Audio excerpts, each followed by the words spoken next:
ट्रिपमध्ये पोरं कसं पण बघा आरबट चरबट खातात की नाही, त्यामुळे उलटी आणि मळमळ होते. टीचरांनी सांगितलेलं की आंबट तिखट तेलकट असलं काय आणायचं नाही. त्यामुळे 2 दिवस झालं बघा पोरीची माझ्या नुसती बुनबुन सुरू होती, काहीतरी युनिक असं बनवून दे की. तरी तर मिक्सरच्या भांड्यात मग बघा 1 वाटी रवा घेतलाय, त्याच्यात 1 चमचा साखर घातले, 2 सोललेले वेलदोडे घातलेत आणि हे मिक्सरला बघा असं फिरवून घेतले.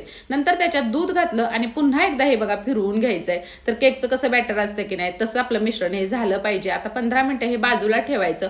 तोवर पॅनमध्ये बघा ओलं खोबरं आहे, ते मी मिक्सरला फिरवून घेतलेलं ते घालायचं. त्याच्यात आपल्या गोडानुसार मग गूळ घालायचंय आणि छान बघा हे परतून घ्यायचंय. आपण मोदकाचं सारण कसं करतो बघा, अगदी हे तसंच करायचंय.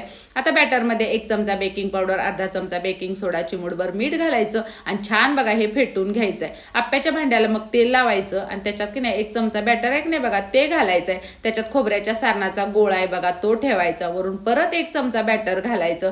भांड्यात जरासं बघा टॅप टॅप करायचं. आता पाणी मी इथं पहिल्यांदाच बघा उकळायला ठेवलेलं, त्याच्यावरती मग हे आप्याचं भांडं ठेवायचं, वरून झाकण ठेवायचं आणि 20 मिनिटं बघा हे मस्त आपल्याला वाफवून घ्यायचंय. आता मी तर हे पहिल्यांदाच बनवलेलं, पण खरं सांगू का, खूप भारी लागतंय. हे करंजी कशी लागते की नाही तसं लागतं. पोरींना सुद्धा हे खूप आवडलं. आता याला काय नाव द्यायचं हे मला काय सुचेना, तुम्हीच सांगा. तर ऑर्डिनरीचा हा पेपर होता, तो मी डब्यात घातला, त्याच्यात हे सगळे भरलेत आणि मुलीला दिले. तर मी सांगते म्हणून नक्की बनवून बघा आणि जाता जाता तेवढं सबस्क्राईब करा.